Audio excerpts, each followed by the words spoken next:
اللهم صل على محمد وآل محمد. أعوذ بالله من الشيطان الرجيم.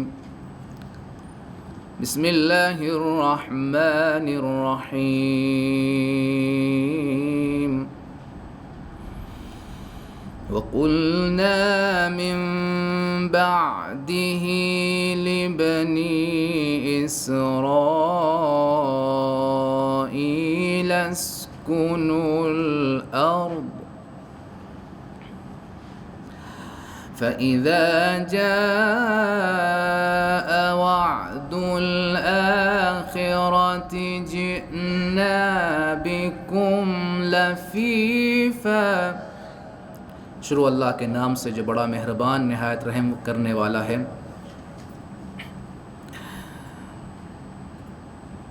اور اس کے بعد بنی اسرائیل سے کہہ دیا کہ اب زمین میں آباد ہو جاؤ، پھر جب آخرت کے وعدے کا وقت آ جائے گا تو ہم تم سب کو سمیٹ کر لے آئیں گے. وَبِالْحَقِّ أَنزَلْنَاهُ وَبِالْحَقِّ نَزَلَ وَمَا أَرْسَلْنَاكَ إِلَّا مُبَشِّرًا وَنَذِيرًا. اور ہم نے اس قرآن کو حق کے ساتھ نازل کیا ہے اور یہ حق ہی کے ساتھ نازل ہوا ہے، اور ہم نے آپ کو صرف بشارت دینے والا اور ڈرانے والا بنا کر بھیجا. وَقُرْآنًا فَرَقْنَاهُ لِتَقْرَأَهُ عَلَى النَّاسِ عَلَى مُكْثٍ وَنَزَّلْنَاهُ تَنزِيلًا. اور ہم نے قرآن کو متفرق بنا کر نازل کیا ہے تاکہ تم تھوڑا تھوڑا لوگوں کے سامنے پڑھو، اور ہم نے خود اسے تدریجاً نازل کیا ہے. قُلْ آمِنُوا بِهِ أَوَلَا تُؤْمِنُوا إِنَّ الَّذِينَ أُوتُوا الْعِلْمَ مِنْ قَبْلِهِ إِذَا يُتْلَى عَلَيْهِمْ يَخِرُّونَ لِلْأَذْقَانِ سُجَّدًا. آپ کہہ دیجئے کہ تم ایمان لاؤ یا نہ لاؤ، جن کو اس کے پہلے علم دے دیا گیا ہے ان پر تلاوت ہوتی ہے تو منہ کے بل سجدے میں گر پڑتے ہیں. وَيَقُولُونَ سُبْحَانَ رَبِّنَا إِن كَانَ وَعْدُ رَبِّنَا لَمَفْعُولًا.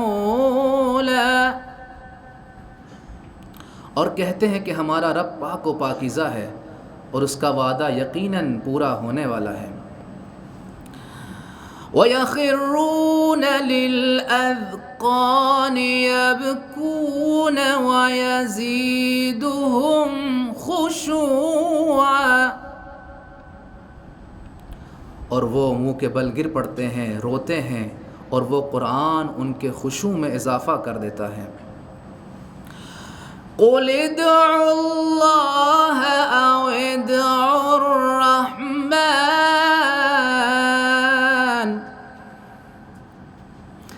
أَيَّمَّا تَدْعُوا فَلَهُ الْأَسْمَاءُ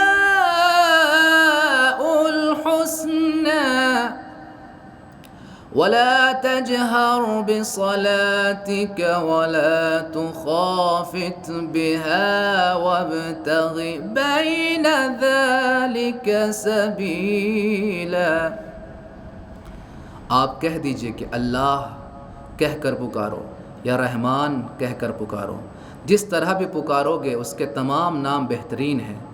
اور اپنی نمازوں کو نہ چلا کر پڑھو اور نہ بہت آہستہ آہستہ، بلکہ دونوں کا درمیانی راستہ نکالو. وَقُلِ الْحَمْدُ لِلَّهِ الَّذِي لَمْ يَتَّخِذْ وَلَدًا وَلَمْ يَكُنْ لَهُ شَرِيكٌ فِي الْمُلْكِ وَلَمْ يَكُنْ لَهُ شَرِيكٌ فِي الْمُلْكِ وَلَمْ يَكُنْ لَهُ وَلِيٌّ مِّنَ الذُّلِّ وَكَبِّرْهُ تَكْبِيرًا۔ اور کہو کہ ساری حمد اس اللہ کے لیے ہے جس نے نہ کسی کو فرزند بنایا ہے اور نہ کوئی اس کے ملک میں شریک ہے اور نہ کوئی اس کی کمزوری کی بنا پر اس کا سرپرست ہے، اور پھر باقاعدہ اس کی بزرگی کا اعلان کرتے رہو۔ صدق اللہ العلی العظیم۔ اللہم صل وسلم وزد وبارک علی رسول اللہ وآلہ الاطہار، علی رسول اللہ وآلہ الاطہار۔ السلام علیکم۔ آپ سبھی کو امام حسن علیہ السلام اللہم صلی علی محمد کی ولادت بہت بہت مبارک ہو۔ اعوذ باللہ من الشیطان الرجیم، بسم اللہ الرحمن الرحیم۔ امام حسن مجتبی علیہ السلام فرماتے ہیں، من اکثر مجالسۃ العلماء اطلق اکل للنساء وفتق مرتک وحینما سرم اوجد من الزیادۃ فی نفسه وکنت له ولایۃ لما یعلم وافتد لما تعلم۔ ترجمہ: جو علماء کی ہم نشینی میں زیادہ رہے گا اس کی زبان کا بندھن کھل جائے گا اور اس کے ذہن کی گرہیں کھل جائیں گی، اور اپنے نفس میں رشد اور ارتقاء کا سرور پائے گا، اپنی معلومات کا ولی ہوگا اور اپنی معلومات سے لوگوں کو فائدہ پہنچائے گا۔ حوالہ: کتاب احقاق الحق، جلد 11، پیج 238۔ ایک منقبت امام حسن علیہ السلام کی شان میں ہے کہ عرض کرتا ہوں، جناب امام حسن آ گئے ہیں، جناب امام حسن آ گئے ہیں، جناب امام حسن آ گئے ہیں، سبھی آسماں بھی زمیں پہ بچھے ہیں، سبھی آسماں بھی زمیں پہ بچھے ہیں، زمیں پہ وہ شاہ زمن آ گئے ہیں، جناب امام حسن آ گئے ہیں، جناب امام حسن آ گئے ہیں۔ ان آنکھوں کو یا رب محمد بنا دے، علی جیسا اس دل کو واحد بنا دے، ان آنکھوں کو یا رب محمد بنا دے، علی جیسا اس دل کو واحد بنا دے، زیارت ہے درکار مولا حسن کی، زیارت ہے درکار مولا حسن کی، وہ زہرا کا لے کے سخن آ گئے ہیں، جناب امام حسن آ گئے ہیں، جناب امام حسن آ گئے ہیں۔ یہ توقیر رمضان کو جس نے دی ہے، وہ ہر ایک نے رحمت کی صورت میں لی ہے، یہ توقیر رمضان کو جس نے دی ہے، وہ ہر ایک نے رحمت کی صورت میں لی ہے، کرم اور عنایت سبھی اس سے لے لو، کرم اور عنایت سبھی اس سے لے لو، یہ رمضان کو دینے اذن آ گئے ہیں، جناب امام حسن آ گئے ہیں، جناب امام حسن آ گئے ہیں، جناب امام حسن آ گئے ہیں، جناب امام حسن آ گئے ہیں۔ ہوئی سرنگوں مسکرا دی ہے تیغیں، گلو جیسے ساری بنا دی ہے تیغیں، ہوئی سرنگوں مسکرا دی ہے تیغیں، گلو جیسے ساری بنا دی ہے تیغیں، شجاعت بھی سجدوں طوافوں میں شامل، شجاعت بھی سجدوں طوافوں میں شامل، قبائے امن کا امن آ گئے ہیں، جناب امام حسن آ گئے ہیں، جناب امام حسن آ گئے ہیں، جناب امام حسن آ گئے ہیں۔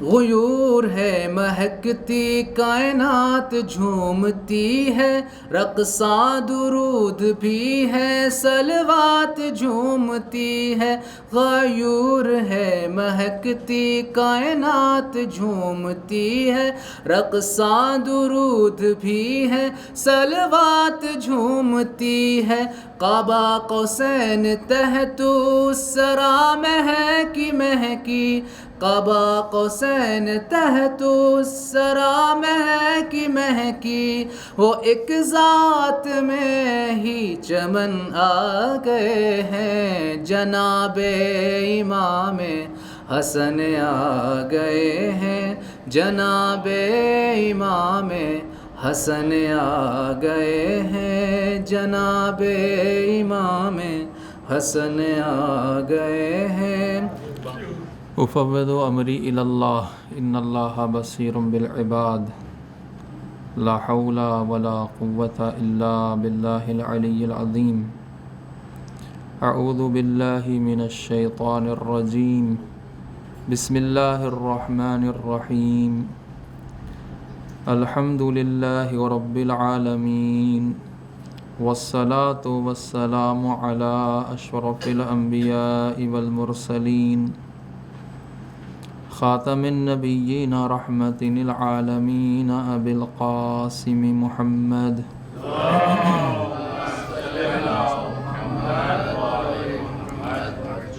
وآلہ الطیبین الطاہرین المعصومین المظلومین، لا سیما بقیت اللہ فی الارضین۔ اما بعد فقد قال اللہ سبحانہ وتعالی فی القرآن الکریم، بسم اللہ الرحمن الرحیم، وَلَن تَجِدُوا لِسُنَّتِنَا تَحْوِيلًا۔ صلوات پڑھ دیں محمد۔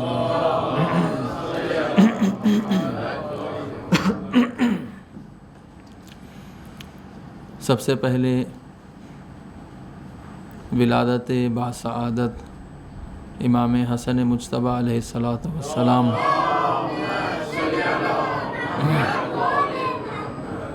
کے موقع پر آپ تمام حضرات کی خدمت میں مبارکباد پیش کرتا ہوں،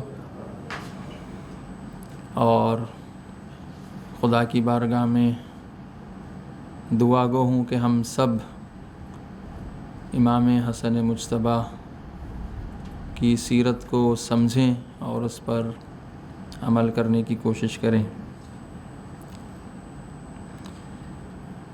قرآن مجید میں بعض سنتیں خداوند عالم نے بیان فرمائی ہیں، وہ جو تبدیل نہیں ہو سکتی ہیں، وہ سنتیں خداوند عالم کی جو ناقابل تبدیل ہے، بدلی نہیں جا سکتی ہیں. اور امام حسن مجتبیٰ کا جو زمانہ ہے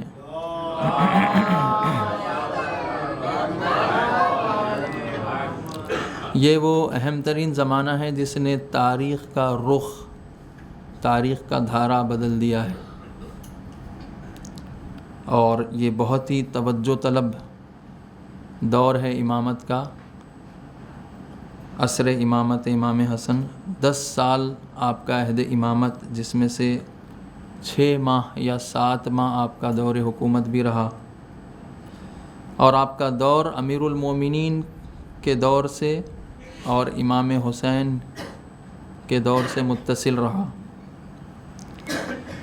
اور جو ایک اہم تاریخی رخداد یا اہم تاریخی واقعہ جو آپ کی زندگی میں پیش آیا، جو امام حسن کا نام لیتے ہی ہمارے ذہنوں میں وہ نمایاں ہو جاتا ہے، وہ صلح امام حسن علیہ السلام ہے. البتہ اس صلح کو ہمیشہ سے عقیدت کی نگاہ سے دیکھا گیا، جس کے نتیجے میں وہ حقیقت جو اس صلح میں پوشیدہ ہے وہ سامنے نہیں آ سکی ہے. اگر آپ حکومت کے حوالے سے دیکھیں، مکتب تشیع کا نظریہ امامت ہے، یعنی پہلے والا امام اپنے بعد والے امام کو تمام اسرار امامت سپرد کر کے جاتا ہے. یہ مکتب امامت کا نظریہ ہے.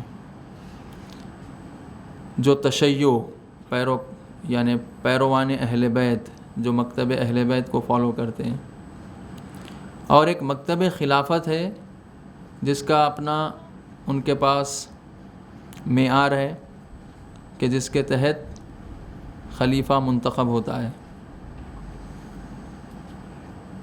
ایک معیار جو خلیفہ کے انتخاب کا ہے وہ عمومی بیعت ہے. اگر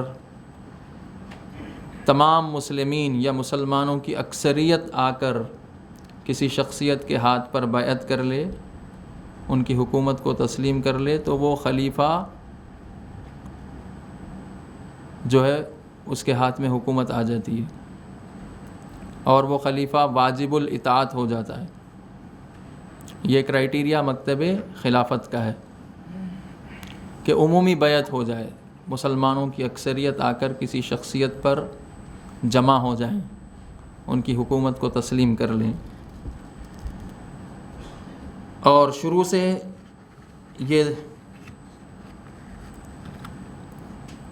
یعنی ان کے کرائیٹیریا کے مطابق مکتب خلافت کے امیر المومنین کی حکومت اور امیر المومنین کے بعد امام حسن کی حکومت وہ عمومی بیعت کی بنیاد پر ہوئی ہے.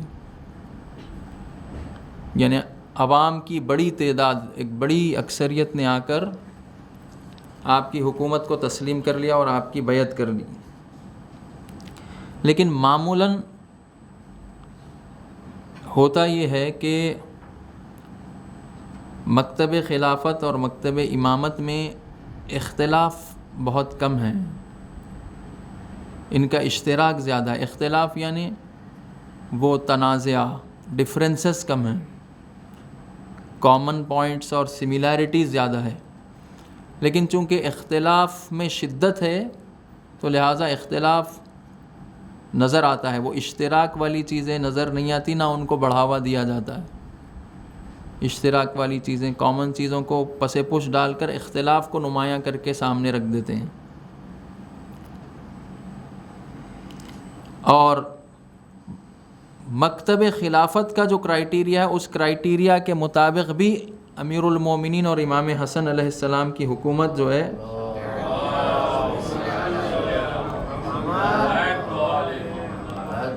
وہ بالکل بجا، جائز اور واجب الاطاعت ہے. لیکن یعنی جس طرح سے امیر المومنین خلیفہ ہوئے، ویسے ہی مکتب خلافت کے اعتبار سے امام حسن خلیفہ ہیں. اور مکتب خلافت کا ایک نظریہ یہ ہے کہ جو بھی خلیفہ کے خلاف خروج کرے، بغاوت کرے، خلیفہ کے خلاف کھڑے ہو جائے، وہ شخص باغی ہے. وہ خلیفہ جو ان معیارات کو جو انہوں نے خود بنائے ہیں، جن میں ایک معیار عمومی بیعت ہے، عمومی بیعت کے ذریعے سے اگر کوئی شخص خلیفہ بن جاتا ہے تو اس کے خلاف قیام کرنا، اس کی حکومت کو نہ ماننا، بغاوت کرنا، یہ بہت بڑا جرم ہے اور اس کی سزا بھی شدید ہے. باغی کی سزا شدید ہے اور وہ سزا ہے قتل. یعنی جو بھی خلیفہ وقت کے مقابل میں کھڑا ہو جائے وہ واجب القتل ہے. یہ مکتب خلافت کا نظریہ ہے. اور پھر یہ جو روداد ہے امام حسن علیہ السلام کی صلح، اس کو ہم پیچھے سے اگر دیکھیں، یعنی تیسری خلافت کے زمانے سے اگر دیکھیں کہ جہاں سے حالات خراب ہونا شروع ہوئے، تو وہاں سے پھر امام حسن علیہ السلام کی صلح تک جن لوگوں نے حالات کا دقیق جائزہ لیا، ان میں بہت کم لوگ ہیں جنہوں نے منصفانہ طور پر ان حالات کا جائزہ لے کر صحیح رائے پیش کی. تیسرے خلیفہ کے زمانے سے لے کر امیر المومنین کا زمانہ خلافت اور پھر امام حسن علیہ السلام کی صلح، منصفانہ یعنی انصاف پر مبنی نظریہ. انہی میں ایک شخصیت ہے ہمارے بر صغیر کے، انڈیا پاکستان کے، ابو الاعلیٰ مودودی، مولانا ابو الاعلیٰ مودودی، جو جماعت اسلامی کے بانی ہیں. ابو الاعلیٰ مودودی نے ایک کتاب لکھی خلافت و ملوکیت. یہ کتاب بڑی مشہور ہوئی اس زمانے میں. اور ابو الاعلیٰ مودودی ٹریڈیشنل عالم دین نہیں تھے، یعنی جس طرح سے مدرسوں میں پڑھ کر لوگ عالم دین بنتے ہیں، ویسے عالم دین مولانا مودودی نہیں ہیں.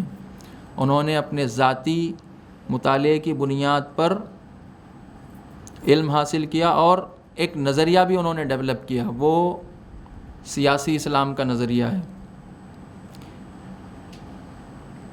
سیاسی اسلام یعنی وہ اسلام جس میں حکومت اور خلافت یہ سب چیزیں موجود ہیں. وإلا ایک اسلام وہ ہے جو متحجر اسلام ہے، جس کو حکومت سے، سیاست سے کوئی تعلق نہیں ہے. جو بھی ان پر مسلط ہو جائے، جیسے بھی مسلط ہو جائے، وہ اس کی حکومت کو مان لیتے ہیں.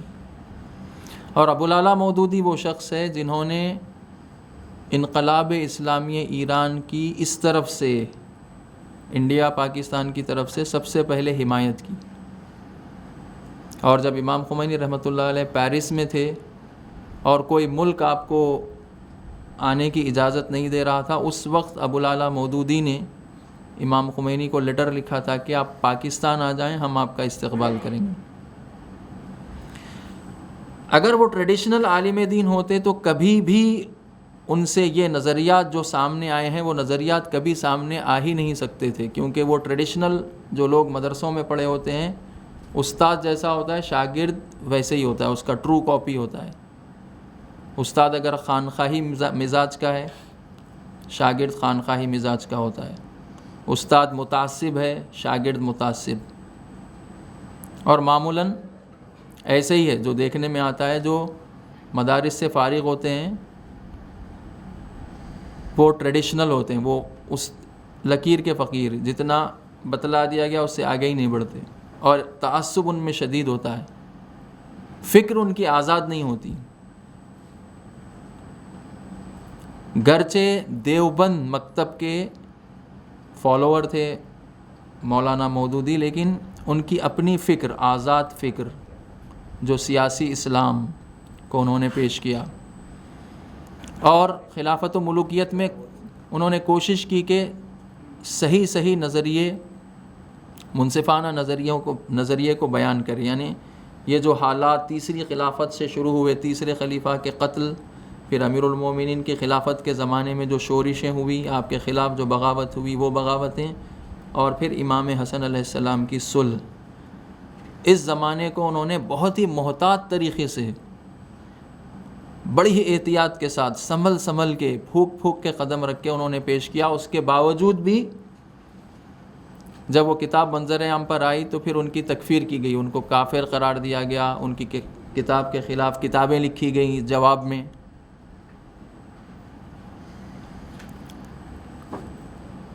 اور مصر کے کچھ علماء ہیں جنہوں نے امام حسن کی صلح پر منصفانہ نظریہ، اوپینین پیش کیا ہے۔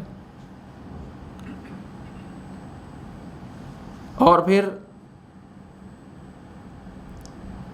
یعنی امام حسن کی جو خلافت ہے وہ دونوں مکاتب، شیعہ مکتب اور سنی مکتب، دونوں مکاتب کے نزدیک اس کا اعتبار ہے۔ یعنی آپ جس کرائیٹیریا کی بنیاد پر خلیفہ منتخب ہوئے وہ دونوں اعتبار سے، یعنی شیعہ مکتب کے اعتبار سے امامت اور سنی مکتب کے اعتبار سے خلافت، یہ دونوں کرائیٹیریاز کو پورا کرتی ہیں۔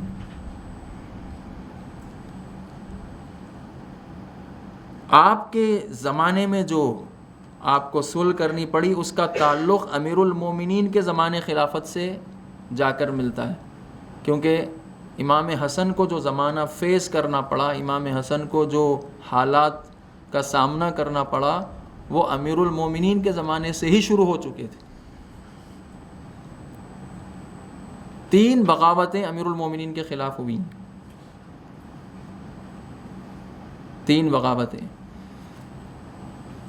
ایک جمل والی بغاوت اور ایک صفین اور ایک نہروان، 3 جنگیں لڑی گئی جس کو امیر المومنین نے خود نہج البلاغہ میں الگ الگ نام دیے، ناکسین، مارقین، قاسطین۔ ناکسین بیعت شکن، بیعت توڑنے والے جو جمل میں جمع ہو گئے،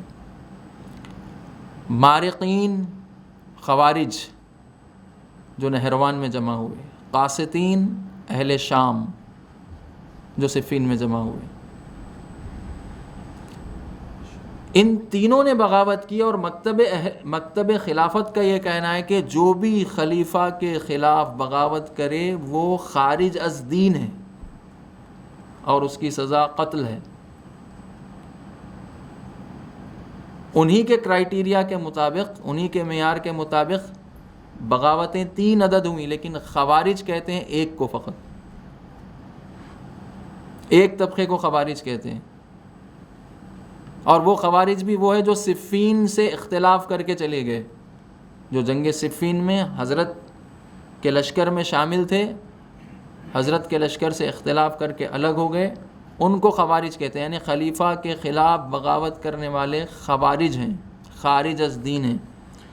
تو سوال یہ ہے کہ فقط 1 بغاوت تو نہیں ہوئی، 3 بغاوتیں ہوئیں، تو بقیہ 2 کو خوارج کیوں نہیں کہتے، اور بقیہ 2 کے لیے یہ سزا کیوں نہیں ہے جو سزا خوارج کے لیے، جو خارج از دین ہے، جو خلیفہ کے خلاف بغاوت کریں؟ وہاں پر آ کر پھر ڈپلومیٹک بن جاتے ہیں بہت سے لوگ، ڈپلومیٹک انداز میں اس کا تجزیہ کر کے کوشش کرتے ہیں کہ بعض شخصیتوں کو بچا لیں۔ اسی لیے آپ دیکھیں گے تو وہاں پر ظلم کرنے والا بھی رضی اللہ ہے، جس پر ظلم ہو رہا ہے وہ بھی رضی اللہ ہے، تجاوز کرنے والا بھی رضی اللہ ہے، تجاوز جس پر کیا جا رہا ہے وہ بھی رضی اللہ ہے۔ یہ ڈپلومیٹک طریقہ ہے، یہاں پر بچا لیتے ہیں شخصیتوں کو۔ لیکن امیر المومنین کی شہادت کے بعد جب امام حسن کے ہاتھ میں حکومت آئی اور آپ نے حکومت سنبھالی، اب مخالفت شدت سے بڑھ گئی، اور مخالف یہ چاہتے تھے کہ فیصلہ کن کوئی بات ہو جائے، فیصلہ کن کوئی بات کر کے امام حسن سے پوری حکومت لے لیں۔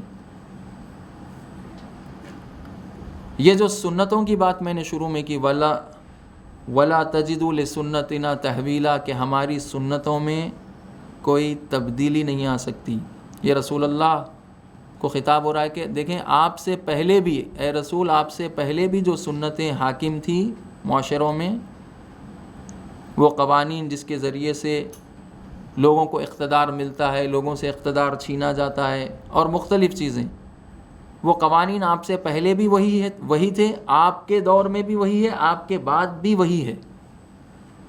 یہ قوانین میں کوئی تبدیلی آنے والی نہیں ہے۔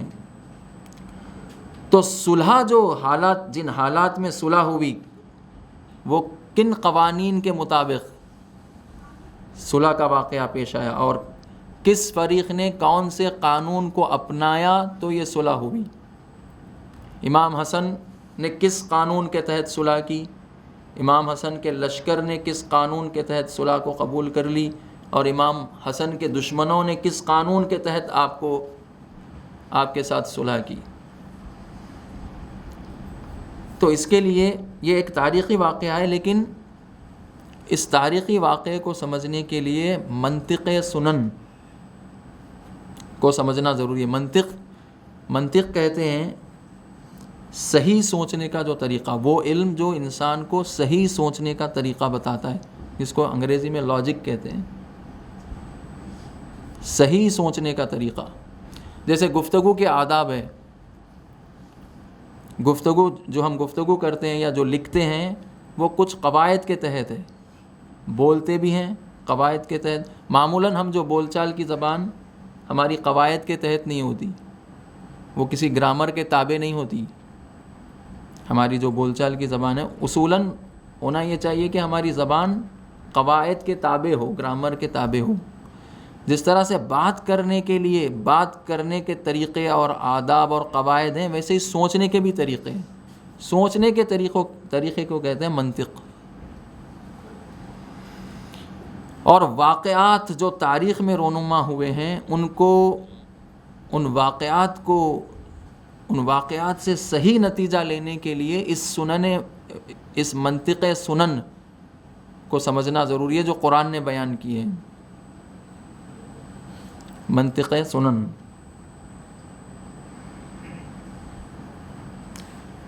اگر سوچنے کا طریقہ صحیح نہ ہو تو پھر نتیجے غلط لیتے ہیں۔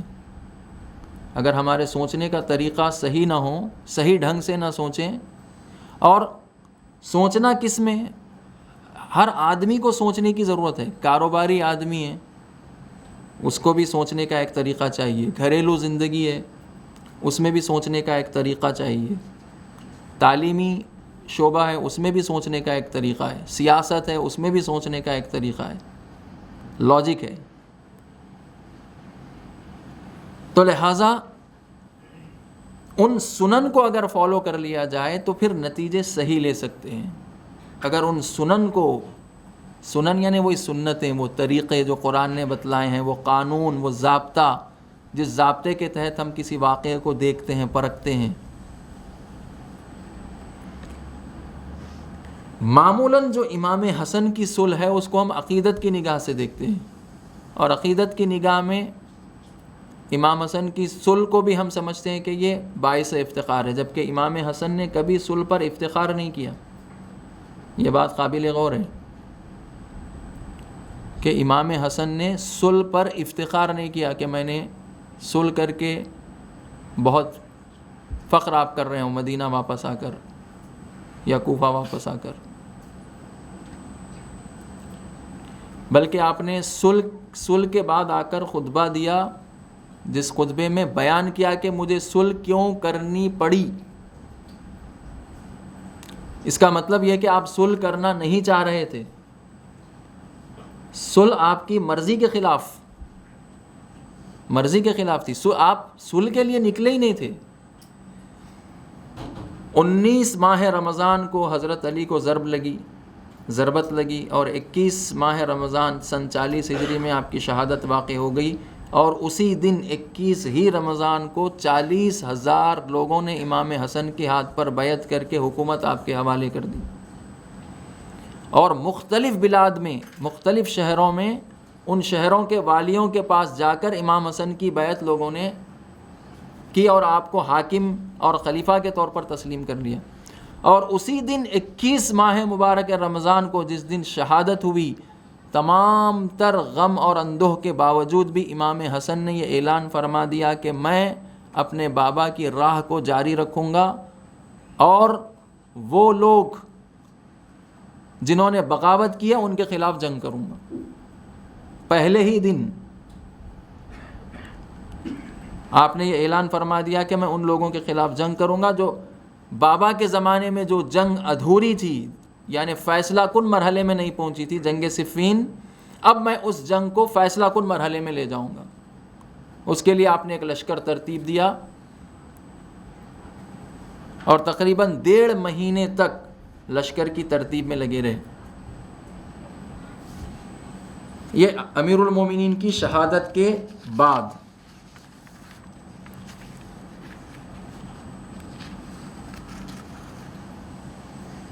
اصل جو امام حسن کو صلح کرنی پڑی امیر شام سے، اگر ان کا بیک گراؤنڈ دیکھیں آپ بنو امیہ کا، تو بنو امیہ شام میں پہلے ہی سے بنو امیہ کا اثر و رسوخ تھا. حضرت عبد المطلب کے زمانے سے بنو امیہ ایک مقتدر قبیلہ رہا کسی زمانے میں، طاقتور. جب یہ کمزور پڑ گئے مکے میں تو رسول اللہ کی ولادت سے پہلے ہی بنو امیہ کی ایک بڑی تعداد ہجرت کر کے شام چلی گئی، وہاں جا کے بس گئے اور پھر وہاں پر اپنا اثر و رسوخ بڑھا لیا. حضرت عبد المطلب جب آئے، جب وہ کعبے کے متولی بنے حضرت عبد المطلب، تو انہوں نے پہل کی کہ بنو امیہ کو جو شام میں جا کر بس گئے ہیں وہاں سے ان کو واپس مکے بلا لیا جائے.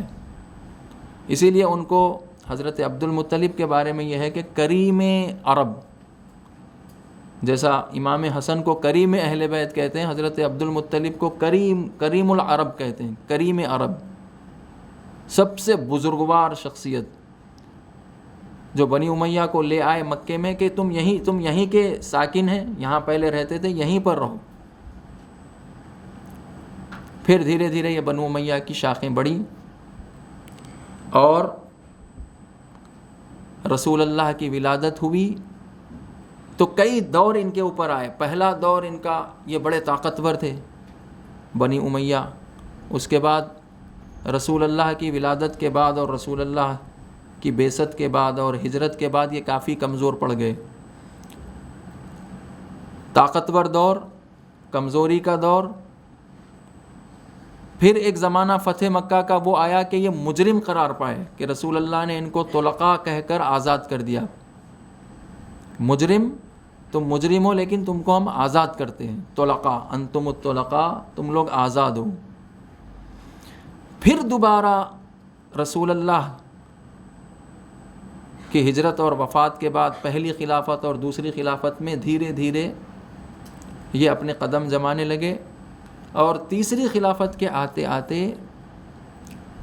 بنو امیہ کا کافی اثر و رسوخ تیسری خلافت میں بہت زیادہ ہو گیا، کیونکہ تیسرے خلیفہ خود بنو امیہ سے تھے تو ان کے زمانے میں بہت قدم جما لیے.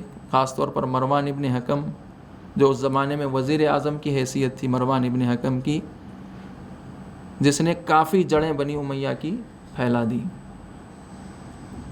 پھر چوتھا جو زمانہ آیا، اس زمانے میں یعنی چوتھا دور جو حضرت امیر المومنین کا دور ہے، اس زمانے میں بنو امیہ کافی قوی پوزیشنز پہ تھے. اسی لیے شام شروع سے ان کی نظر میں شام ایک اہم جگہ تھی، کیونکہ رسول اللہ کی ولادت سے پہلے ہی شام میں ان کا اثر و رسوخ تھا. اس لیے دوسرے خلیفہ کے زمانے میں کوشش کر کے شام کی حکومت انہوں نے حاصل کر لی. جتنی جنگیں رسول اللہ کے خلاف مشرکین نے لڑی، ان تمام جنگوں میں سردار کی حیثیت سے ابو سفیان سب سے آگے. ابو جہل، ابو لہب، ابو سفیان، یہ تین شخصیتیں، لیکن ان میں سب سے آگے ابو سفیان ہر جنگ میں رسول اللہ کے مقابلے میں.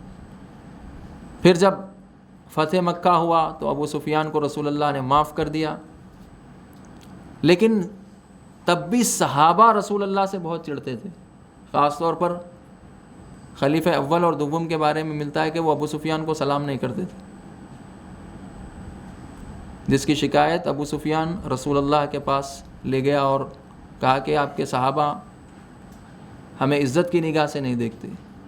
پھر رسول اللہ نے کہا نہیں ایسے مت کرو, منع کیا رسول اللہ نے. تو پھر اس نے کہا کہ نہیں آپ ایسے نہیں, آپ کو یہ کرنا پڑے گا کہ ہمارے خاندان کی کسی شخصیت کو اپنے قریب کیجیے,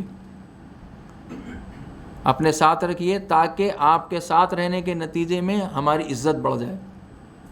تو اپنے بیٹے معاویہ کو رسول اللہ کے پاس چھوڑا کہ رسول کہ یہ آپ کے پاس رہے اور جو بھی آپ کو لکھوانا ہو اس سے لکھوا سکتے ہیں آپ. یہ کاتب معاویہ کے کاتب وحی بننے کا جو واقعہ ہے وہ اس طرح سے ہے. اس زمانے میں زیادہ لکھنا تو نہیں تھا, جیسا آج آفیشیل ورک زیادہ ہوتا ہے, ہر چیز لکھنی پڑتی ہے.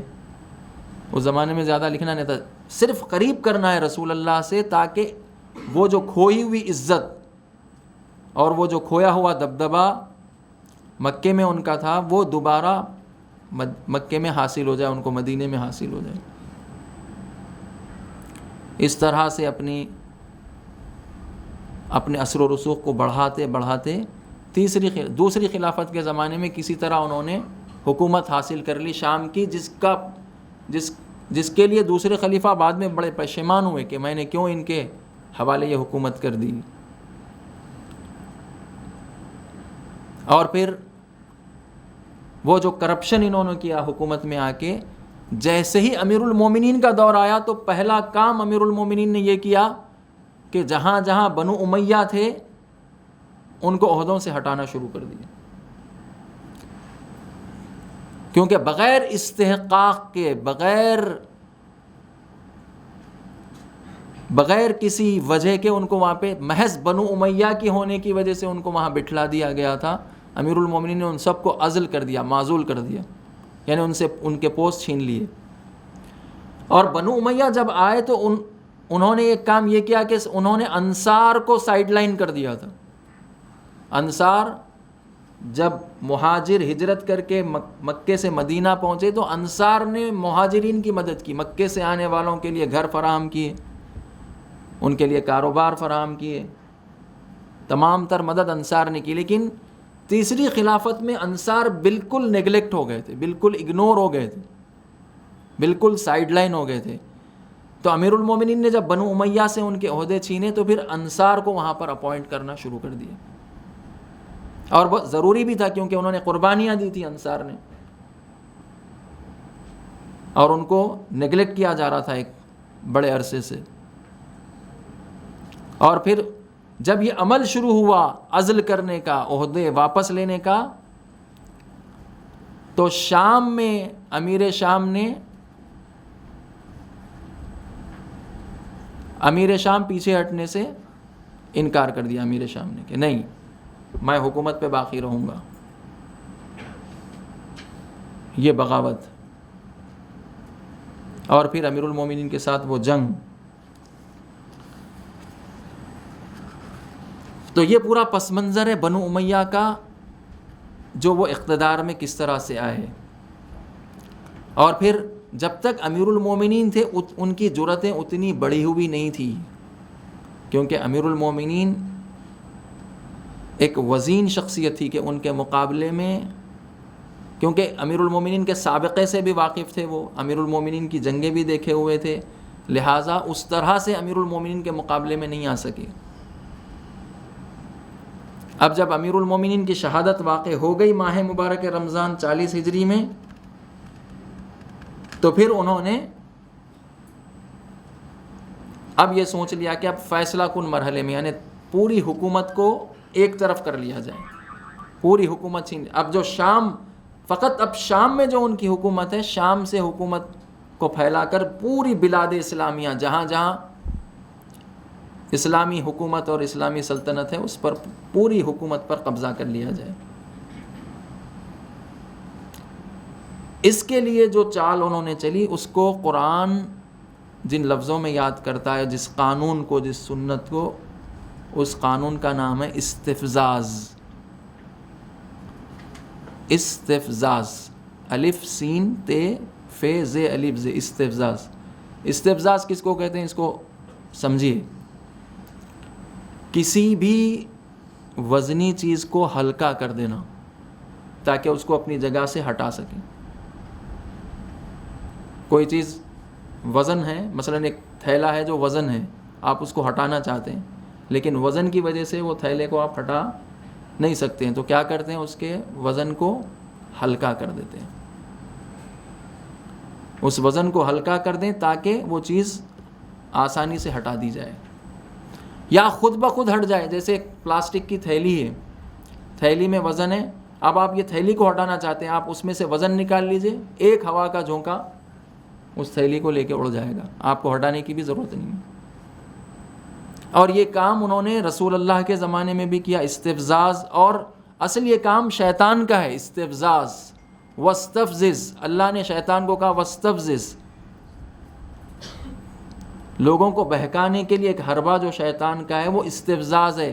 لوگوں کو خالی کر دیتا ہے، یعنی لوگوں کے وزن کو کم کر دیتا ہے. کس چیز کے وزن کو؟ ایمان کو، اعتقاد کو. ایمان کے ذریعے سے شخصیت میں وزن ہے، اعتقاد کے ذریعے سے شخصیت میں وزن ہے. جب ایمان اور اعتقاد کا وزن اس شخصیت سے نکال دیا جائے تو پھر ہٹانے کی بھی ضرورت نہیں ہے، وہ خود بخود وہ شخصیت ہٹ جاتی، خود بخود وہ شخصیت ختم ہو جاتی ہے. یہ رسول اللہ کے ساتھ بھی انہوں نے کیا. اللہ کا حکم آیا کہ اے رسول، یہ چاہتے ہیں کہ مکے میں ہی آپ کو قتل کر دیں یا مکے میں ایسے حالات بنا دیں کہ مکے سے آپ کو طاقت کے بلبوتے پر باہر کر دیں،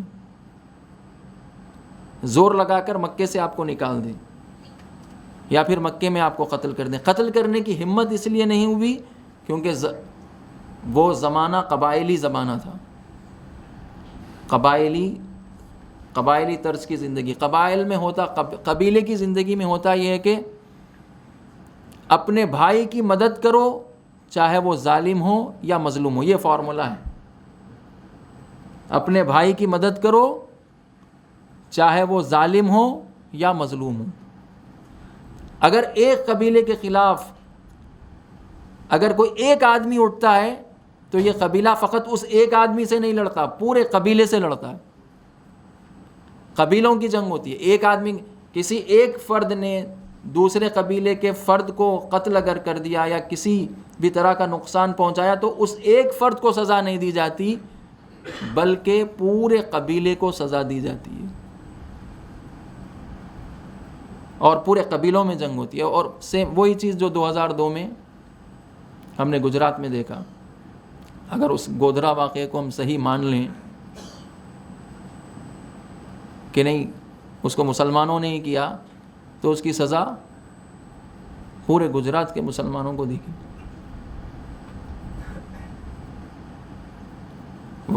یعنی وہ واقعہ اتنا کروشل ہے انڈین ہسٹری میں کہ وہاں سے آپ دیکھیں آج تک،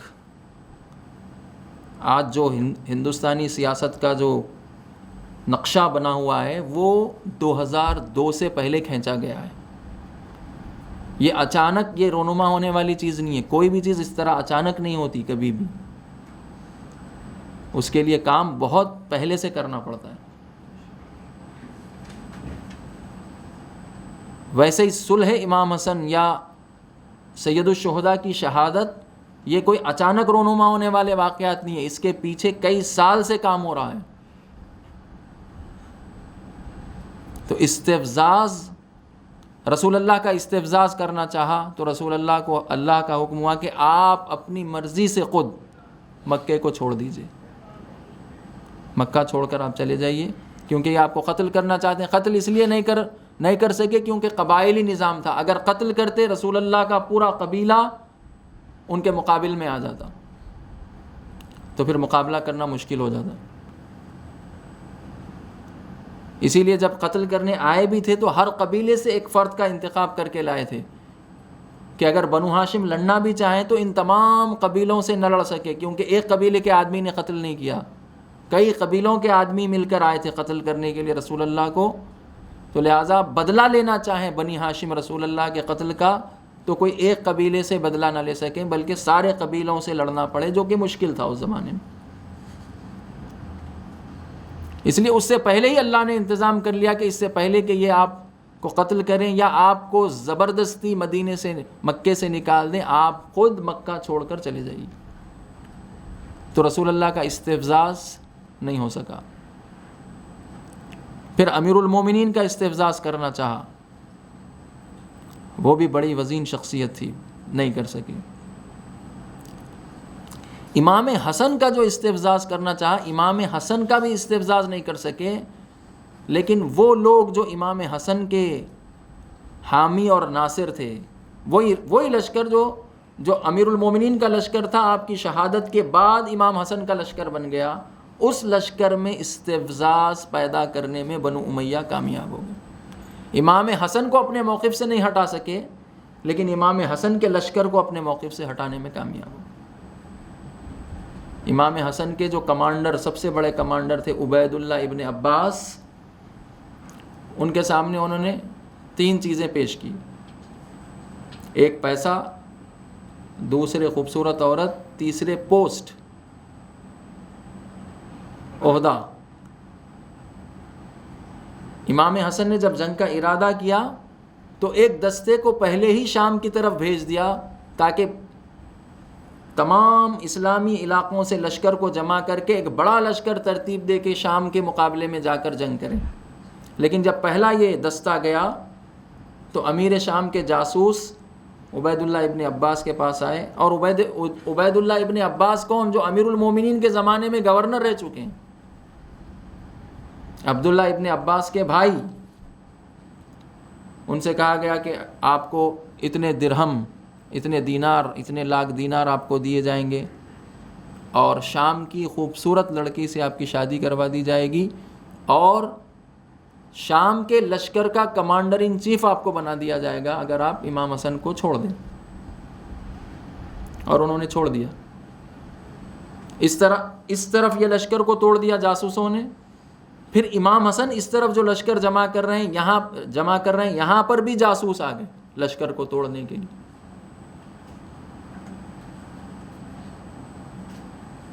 اور توڑنے میں کامیاب ہو گئے۔ حربہ کیا استعمال کیا؟ استفزاز، جو شیطان کا حربہ ہے، اس طرح سے ہلکا کر دو کہ ان کو ہٹانے کی ہی ضرورت نہ پڑے، وہ خود ہی ہٹ جائیں۔ ایمان ان سے لے لو، ان کا اعتقاد ان سے لے لو، شجاعت سے خالی کر دو شخصیت کو۔ استفزاز، واستفزز من استطاعت۔ خدا قرآن میں فرما رہا ہے کہ تو اپنی جتنی استطاعت ہے شیطان اس کو استعمال کر لے لوگوں کو بہکانے کے لیے۔ اس طرح سے یہ حالات بنائے گئے تاکہ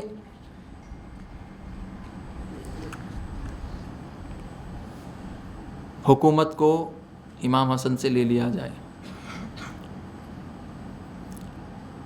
2 طاقتیں ہیں، ایک اب ایسا لشکر امام حسن، اور وہ لشکر وہ ہے جس کے بارے میں امیر المومنین نے فرما دیا تھا کہ اشباہ الرجال لا رجال، لگتے مرد ہیں لیکن ہے نہیں، مردوں کی طرح ہیں لیکن ہے نہیں مرد۔ وہ لشکر سرنڈر ہو گیا معاویہ کے سامنے، وہ لشکر بک گیا معاویہ کے ہاتھوں، معاویہ کے لشکر کے ہاتھوں۔ تو نتیجہ یہ ہوا کہ اب امام حسن علیہ السلام کے سامنے معاویہ سے جنگ کرتے ہیں اس کم لشکر کے ساتھ تو شکست کا امکان ہے، اور اگر شکست ہو جاتی ہے یعنی شہادت ہو جاتی ہے امام حسن کی، معاویہ کے ہاتھوں امام حسن کی شہادت ہو جاتی ہے، تو پھر اسلام کا نام و نشان باقی نہیں رہتا۔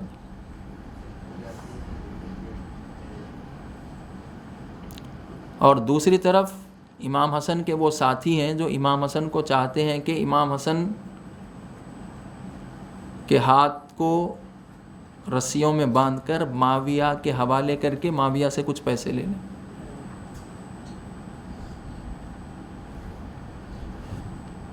جنگ کی صورت میں شہادت، اور امام حسن کی شہادت کے بعد معاویہ کی حکومت کو استحکام مل جاتا تھا اور لیجیٹیمیسی مل جاتی تھی معاویہ کی حکومت کو، کہ شہادت امام حسن کو شہید کر کے حکومت میں آ گیا. اور دوسری طرف ذلت کس بات کی؟ کہ اپنے ہی لشکر کے ہاتھوں اسیر ہو کے معاویہ کے سامنے پیش کیے جائیں اور پھر معاویہ یہ کہے کہ کل تم نے ہم کو آزاد کیا تھا طلقاء، آج ہم تم کو آزاد کرتے ہیں، حساب برابر. ایک طرف شہادت اور دوسری طرف ذلت. جنگ کرتے ہیں شہادت، اور اگر اپنے ساتھیوں پر بھروسہ کرتے ہیں تو ذلت. اور اہل بیت کا طریقہ یہ ہے کہ ذلت ہم سے دور ہے، ہیہات من الذلہ، کبھی بھی ذلت ہم سے قریب نہیں ہو سکتی. تو لہٰذا امام نے ایک ایسا راستہ چنا کہ جس کے نتیجے میں معاویہ کی حکومت کو نہ لیجیٹیمیسی حاصل ہو. اسی لیے آج تک امت مسلمہ کی ایک بڑی تعداد معاویہ کی حکومت کو خلافت راشدہ میں شامل نہیں کرتے. خلافت راشدہ جس کو وہ کہتے ہیں، یعنی وہ خلیفہ جو برحق منتخب ہوئے، ان کے معیارات کے مطابق امیر شام کی حکومت خلافت راشدہ میں شامل نہیں ہے. اکثریت صرف 4 خلافتوں کو خلافت راشدہ کہتی ہے، اور اکثریت سے کچھ کم لوگ امام حسن کی 6 ماہ یا 7 ماہ کی حکومت کو بھی خلافت راشدہ میں شامل کرتے ہیں. معاویہ کی حکومت کو خلافت راشدہ میں شامل نہیں کرتے. تو یہ جو استفزاز ہوتا ہے، یہ جو قانون ہے اللہ کا استفزاز، جو قومیں استفزاز کا شکار ہوتی ہیں وہ اپنا اقتدار، اپنا سب کچھ دشمن کے ہاتھوں گنوا بیٹھتی ہیں. جو ہلکے ہو جاتے ہیں، اور دشمن جن کو ہلکا کر لیتا ہے، چھین لیتا ہے ان سے وہ سب چیزیں. یہ زمانہ امام حسن کا زمانہ ہے جہاں پر یہ سنت استفزاز کے تحت دشمن نے برحق دونوں اعتبار سے، مکتب خلافت کے اعتبار سے بھی برحق خلیفہ، مکتب امامت کے اعتبار سے بھی برحق امام سے اقتدار کو چھین لیا. اور پھر اس کے بعد جو ہوا، آج تک پھر وہ چیز سدھر نہیں سکی. پھر اس کے بعد ایک سے بدتر ایک آتے گئے. معاویہ کے بعد یزید کے خلاف خروج کو، اسی لیے بعض لوگ جو متشدد ہیں، جو یزید کو کلین چٹ دینا چاہتے ہیں، کہتے ہیں کہ نہیں، یزید قتل حسین سے بری ہے کیونکہ حسین نے برحق خلیفہ کے خلاف قیام کیا.